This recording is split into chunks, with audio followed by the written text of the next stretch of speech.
Mauma doto vinovi emajivie matin daweto.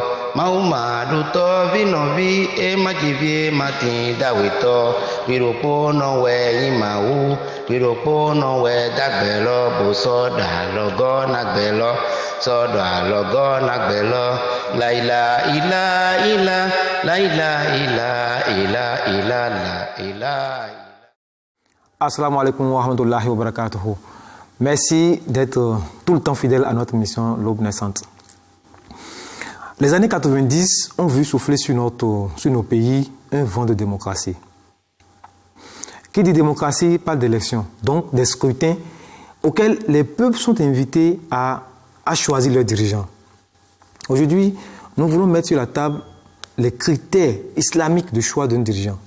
Et c'est pour cela que j'ai invité deux de nos responsables. Monsieur Saab, salam alaikum wa barakatuh. Et monsieur le monsieur Aziz Ibrahim de la région de Koubé et le frère Lopin Bisseo, salam alaikum wa barakatuh. Deux habitués de notre plateau qui cette fois-ci seront là pour nous parler de long en large de ce thème précis du choix d'un dirigeant. Monsieur Saab, comment expliquez-vous les conflits, les rivalités, parfois des guerres qui naissent lors du choix d'un dirigeant, souvent dans nos pays africains? Merci d'avoir posé cette question. Quand on regarde les rivalités, quand on regarde les conflits, hier comme aujourd'hui, nous allons constater que le choix d'un dirigeant n'a jamais été chose facile. C'est-à-dire hier comme aujourd'hui, même bien avant la démocratie. C'est-à-dire le problème de la chefferie, de la royauté, du leadership n'a pas été une chose facile. Ils ont toujours et là-bas est quoi? Tout le monde, ou bien la majorité de ceux qui aspirent, il y a d'abord la soif de gouverner pour pouvoir assouvir ses désirs pour des desseins égoïstes. Chacun veut diriger, oubliant que c'est Dieu qui choisit les chefs. C'est Dieu à qui appartient la souveraineté. C'est lui qui confie la chefferie à qui il veut. Donc chacun veut devenir chef et chacun veut gouverner. Et il y en a une minorité qui accepte d'être gouvernée. Donc je pense que c'est ce qui explique en majorité les conflits et aussi les rivalités. Si je retiens bien, c'est la course au pouvoir alors. La course au pouvoir. Bon, ça, c'est un précis de rivalités qui naissent dans nos pays. Qu'est-ce que vous en pensez? Qu'est-ce que vous allez dire? Qu'est-ce que vous avez à dire? Oui, en fait, pour aller dans le même sens que le missionnaire Aziz Ibrahim, en fait, les gens courent pour accéder au pouvoir, pas nécessairement parce qu'ils ont soif de justice, pas nécessairement parce que leur priorité numéro un, c'est de soulager la population. De servir le peuple. Mais c'est plutôt généralement et malheureusement, c'est de prendre le pouvoir pour assouvir ses intérêts égoïstes au détriment de l'intérêt général. Mais une chose est sûre que nous devons savoir, c'est que le pouvoir, la royauté appartient à Allah subhanahu wa ta'ala, comme Allah lui-même le dit dans le Saint-Coran, dans Surat al-Imran, chapitre 3 du Saint-Coran, où Allah dit A'udhu billahi minash shaitanir rajim, bismillahir rahmanir rahim, Qul illahumma malikal mulki tu'til mulka man tasha wa tanzi'ul mulka mimman tasha wa tu'izzu man tasha wa tudhillu man tasha biyadikal khair innaka ala kulli shay'in qadir. C'est-à-dire, Dieu dit, ô Allah, maître de la souveraineté, tu accordes la souveraineté à qui tu veux et tu ôtes la souveraineté de qui tu veux. Tu élèves qui tu veux et tu humilies qui tu veux et tu détiens dans ta main tout ce qui est bon. En vérité, tu as le pouvoir de faire tout ce que tu veux. Est-ce que vous voyez? Dans d'autres versets du Saint-Coran, dans un autre verset du Saint-Coran, Allah subhanahu wa ta'ala nous dit Walillahi mulku samawati wal ard wallahu ala kulli shay'in qadir. C'est-à-dire, à Allah appartient, c'est à Allah qu'appartient le royaume des cieux et de la terre, et Allah a le pouvoir sur toute chose. Coran chapitre 3, verset 190. Okay. Quels que soient les efforts que vous faites pour accéder au pouvoir, il n'adviendra que ce qu'Allah veut. Allah accorde la souveraineté, le pouvoir à qui il veut. De cette manière-là, lorsque votre opposant accède au pouvoir, faisons preuve de bon sens, faisons preuve de sagesse et disons-nous que ce n'est pas notre tour et que si Allah le voulait, nous serons à sa place. Okay. Donc faisons preuve de patience et respectons le verdict des urnes. D'accord. Maintenant, chez nous, l'islam, quels sont les choix quels sont les choix, les critères du choix d'un dirigeant? Et comme nous venons de le dire, que c'est Dieu qui choisit, c'est Dieu qui élit. Donc, pour pouvoir faire le choix, c'est-à-dire qu'il faut que nous nous basons sur les préceptes, sur les enseignements divins. D'abord, Allah subhanahu wa ta'ala nous dit dans le Saint-Coran, surat An-Nisa, chapitre 4, verset 59, « Inna Allaha ya'murukum an tu'addul amanata ila ahliha » Autrement dit, Allah vous recommande, il vous enjoint en vérité de céder les charges acquis des droits, l'homme qu'il faut à la place qu'il faut. Aujourd'hui, c'est-à-dire que quand on veut choisir, il ne faut pas voir le groupe ethnique, il ne faut pas voir l'amitié ou bien voir le gain immédiat, qu'est-ce que je peux en profiter, on est amis de longue date. Donc en islam, il faut céder les charges acquis des droits. C'est-à-dire qu'en voulant voter, en voulant, c'est vrai, chacun se dit, je suis responsable, donc que le vote est unique, mais il faut que nous mettions en idée que nous avons, c'est vrai, c'est nous qui déposons, mais nous avons des comptes à rendre. On est seul dans l'isoloir. Dieu va nous demander des comptes. Lorsqu'on va, peut-être par ignorance, ou bien peut-être sciemment, on choisit quelqu'un qui ne mérite pas, la responsabilité est partagée. Maintenant, quand on parle encore des critères, donc du choix, c'est-à-dire que au niveau de l'administration, au niveau de la politique, on essaie de beaucoup de choses. Et la ruse, la démagogie, et l'achat de conscience, on bat les campagnes, tout ça là, en islam, il n'a même pas de place pour le volontariat. Que quelqu'un soit volontaire, non, il n'a pas de place pour ça. C'est-à-dire que, normalement, les gens vous proposent. Donc, c'est-à-dire que parmi les critères, on ne se choisit pas. Et encore, lorsque nous cherchons à évoluer, vous allez voir que vous venez au début de parler de la démocratie, il y a plusieurs qualités. Il y a la monarchie, il y a la dictature, il y a tous ces systèmes. Oui. Mais l'islam dit, ce n'est pas le système qui importe, mais c'est ceux qui gouvernent, c'est-à-dire ceux qui appliquent ce système. On va revenir aux différents systèmes. Il faut reprendre. Les critères, en dehors c'est vrai ce que le mécénat a dit, qu'il faut donner la charge à celui de droit, à qui de droit.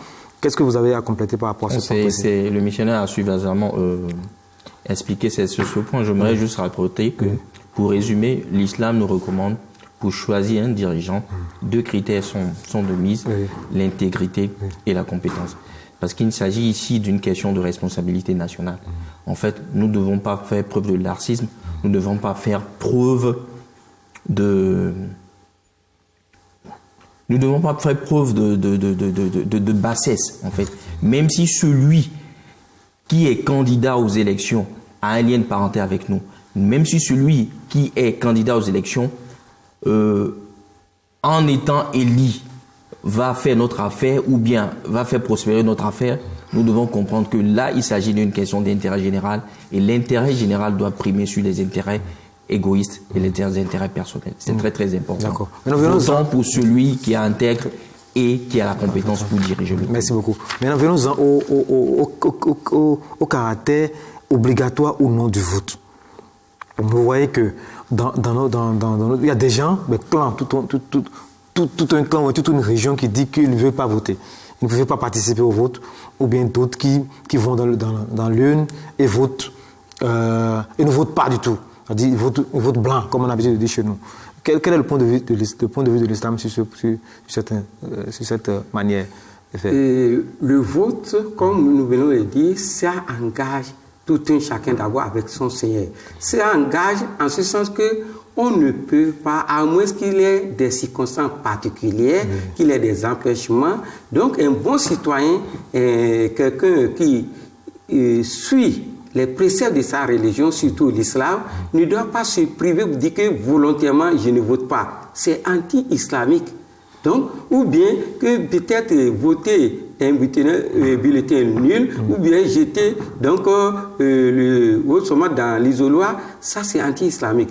Donc, que dire que je ne vais pas voter, ou bien une région, pas révolte, tout ça là, c'est anti-islamique. Donc, voter est une obligation, c'est une précepte islamique, et cela fait partie des droits d'un bon citoyen. Oui, M. Sob, et là je reviens au point, parmi ceux qui sont là, c'est-à-dire que ceux qui se sont portés candidats, je ne trouve pas quelqu'un qui aspire à mes attentes. Est-ce que vous m'obligez à voter de toute façon, c'est ça? Oui, en fait, je pense que selon les préceptes de l'islam, le vote est un devoir civique et vous avez l'obligation de voter. Et imaginez-vous que si tout le monde raisonnait comme vous, disant qu'aucun de ces candidats n'est intègre ou n'est compétent, donc je ne vote pas. Autrement, imaginez-vous un pays où il n'y a pas de président, où il n'y a pas de dirigeant. Ce sera l'anarchie, ce sera le désordre. C'est ça. Donc, l'idéal, il faut choisir le moindre mal. Si vous estimez que ces deux candidats ou bien tous les candidats qui sont en liste ne font pas vos affaires, choisissez le moindre mal. Parmi tous ceux qui sont en liste, c'est sûr que même si vous estimez qu'ils sont tous corrompus, l'un quand même est moins corrompu que tous les autres. Autant avoir un mauvais président que de n'en avoir pas. Parce que ne pas avoir de président ou bien ne pas avoir de dirigeant dans un État, c'est l'anarchie, c'est la catastrophe. Et j'ajoute aussi que Dieu choisit toujours les dirigeants à l'image de son peuple. Si vous voyez que parmi les candidats, nul n'a pu combler vos aspirations, c'est-à-dire que le peuple est tombé à la décadence, c'est-à-dire que parmi eux, le peuple est déjà à l'image. Donc, comme il a dit, entre les pieds et les mal, il faut choisir le mal. Merci, ça. Maintenant, revenons-en. Une fois élu, le dirigeant, il est élu, quelles sont les vertus ou bien, si vous voulez, les qualités qu'il doit développer pour satisfaire son peuple? Comment ça va? Allez-y. Vous savez, le Saint-Coran nous donne tout un tas de qualités morales que devrait avoir un dirigeant dans le but de conduire les affaires publiques.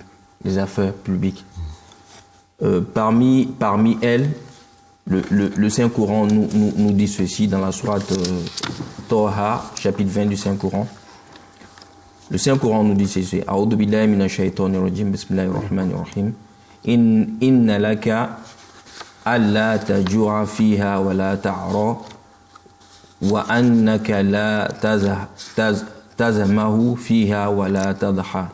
Il est décidé pour toi que tu n'y seras pas affamé, que tu n'y seras pas nu non plus, et tu n'y seras pas assoiffé, et tu n'y seras pas non plus exposé à l'ardeur du soleil.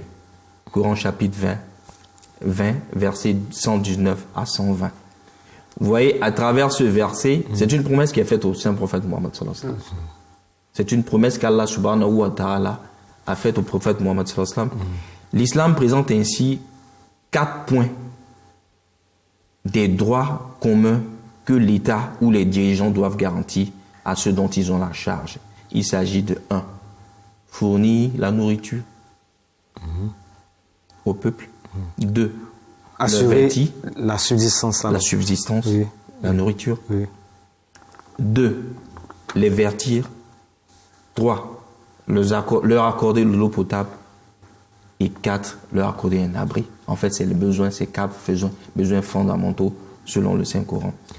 À ce titre-là, je voudrais citer une anecdote de Hadrat Umar bin Khattab, radiyallahu ta'ala anhu, qui fut le deuxième calife après le saint prophète Mohammed Mustafa sallallahu alayhi wa sallam. Qu'est-ce qu'il faisait en fait? Je pense que les dirigeants du monde peuvent s'inspirer de ce tact de grande responsabilité du calife Umar. Il essayait incognito, de façon déguisée, de se promener en fait dans les rues de Médine, juste pour voir en fait Et l'impact des décisions qu'il prend sur les administrés. Merci beaucoup, en fait, pour voir, en fait, est-ce que ces administrés ont des problèmes particuliers. C'est ainsi que, au cours d'une de ces tournées, de ces rondes, il rencontra une femme. Et la femme disait ceci: patientez, ça va cuire bientôt. Patientez, ça cuira bientôt. Et il s'est rapproché de la femme pour savoir en fait ce qu'il en était réellement. La femme lui répond: en réalité, mes enfants ont faim. Sans savoir que c'était Ouma qui parle. La dame n'avait pas reconnu Ouma puisque Ouma s'était déguisé. Ok, d'accord. Okay. La dame lui dit: en réalité, mes enfants ont faim. Nous n'avons rien à manger. J'ai mis de l'eau au feu avec des pierres. Ok. Donc je suis en train de leur donner de l'espoir qu'il y aura de la nourriture jusqu'à ce qu'ils soient fatigués par la faim, par les pleurs et qu'ils dorment. Ouma était tellement chagriné par la misère, la pauvreté dans laquelle se trouvait cette femme qu'il est retourné chez lui à la maison. Il a demandé à son esclave: donne-moi de la farine, donne-moi du beurre, tout ce qui était nécessaire, qui était en sa possession pour soulager le fardeau de cette femme et de ses enfants. Et l'esclave avait donné tout de ce dont Oumar avait besoin. Et il s'apprêtait à charger ça lui-même. L'esclave dit: non, laisse-moi, je suis ton esclave, je dois le porter moi-même. Oumar lui dit: oui, tu pourras porter mon fardeau dans cette vie-là, mais à l'au-delà, tu ne pourras pas porter mon fardeau. S'il te plaît, laisse-moi le charger moi-même. Je suis responsable de ces gens, c'est à moi de leur accorder abri, nourriture et tout ce dont ils ont besoin pour vivre une vie décente. C'est ainsi que Oumar a soulevé tout ça de lui-même. Imaginez-vous un khalifatullah, un calife de Dieu. Deuxième calife après le saint prophète Mohammed Mustafa. Donc il a chargé ça, il est allé vers la femme, il a donné à cette femme-là pour se soulager, afin qu'elle puisse nourrir ses enfants, qu'elle puisse se nourrir et nourrir ses enfants, et soulager de ses fardeaux. C'est ça. Oui, l'anecdote, oui. Pour compléter. Les vertus, pour compléter, en vue de nous faire comprendre les qualités qu'un bon dirigeant doit avoir selon l'islam. Oui. Pour compléter, ouais, l'anecdote de Hazrat Omar, comme vient de le dire, doit inspirer les leaders du monde contemporain, que ce soit des pays en voie de développement ou bien des pays développés, parce que le Saint Prophète nous dit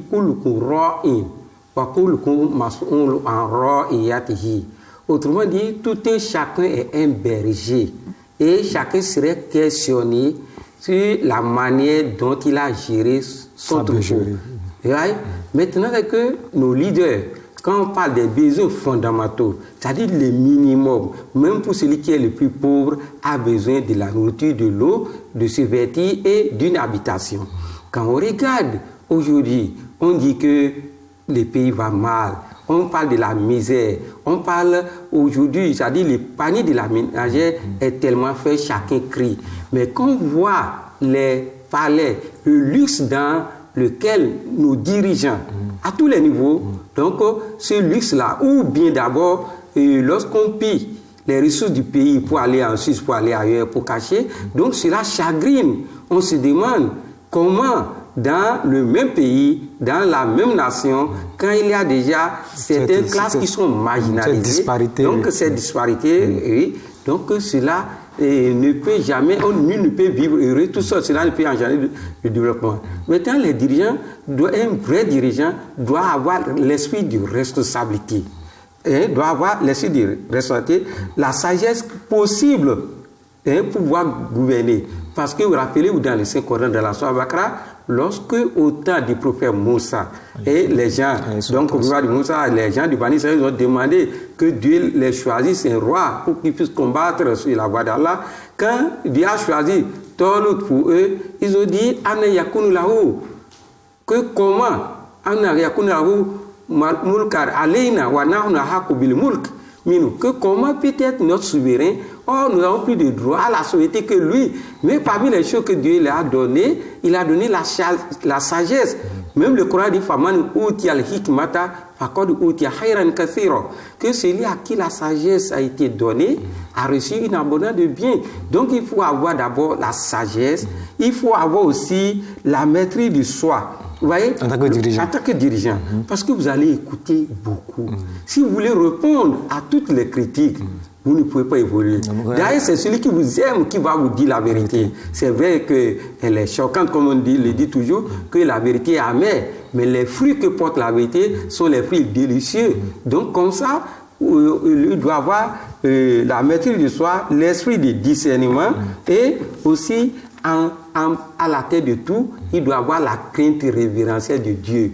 La crainte de Dieu, c'est ça qui nous manque, la piété, la vertu de la gouvernance. Sans la vertu, sans la crainte révérentielle de Dieu, qui est la taqwa, on ne peut jamais faire une bonne gouvernance. Pour ajouter, parlons du bon traitement, le comportement du prophète Mohammed sallallahu alayhi wa sallam envers ses compagnons. Allah subhanahu wa ta'ala nous dit dans le chapitre 3, verset 156, Allah le Très-Haut déclare ce qu'ici, A'udhu billahi minash shaitanir rajim, bismillahir rahmanir rahim, فبما رحمة من الله لنت لهم ولو كنت فظا غليظ القلب لانفضوا من حولك فاعف عنهم واستغفر لهم وشاورهم في الأمر فإذا عزمت فتوكل على الله إن الله يحب المتوكلين. Je traduis rapidement le verset. Oui. Allah le Très-Haut déclare au saint prophète Mohammed Mustafa sallallahu alayhi wa sallam, et c'est grâce à la miséricorde spéciale d'Allah que tu es bienveillant envers eux. Car si tu avais été sévère et avais un cœur dur, il est certain qu'ils se seraient dispersés de ton entourage.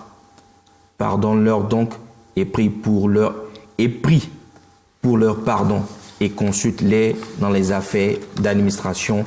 Et puis, une fois que tu t'es décidé, alors place ta confiance en Allah.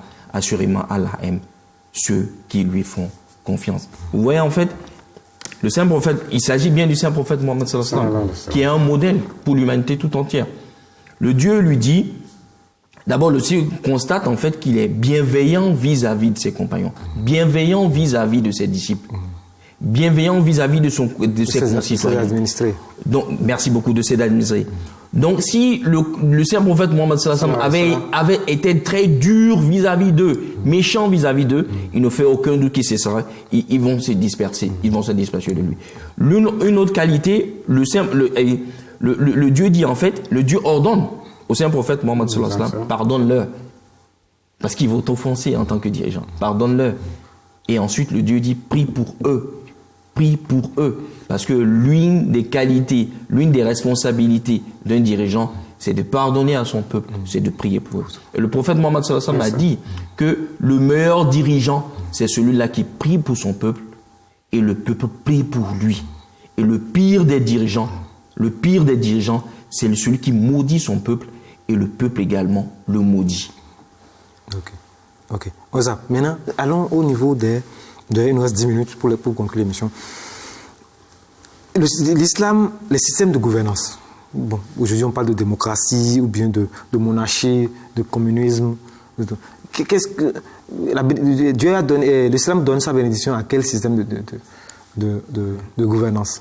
Vous savez, c'est vrai qu'il y a plusieurs systèmes de gouvernance. Et qu'il soit la monarchie, la dictature, et les systèmes féodaux, la démocratie, l'islam approuve la démocratie sans toutefois rejeter les autres formes de gouvernance. Pourquoi? Parce que ce n'est pas la forme de gouvernance qui est la plus importante, le système qui est le plus important, mais ça dépend maintenant de ceux qui mettent en application ce système.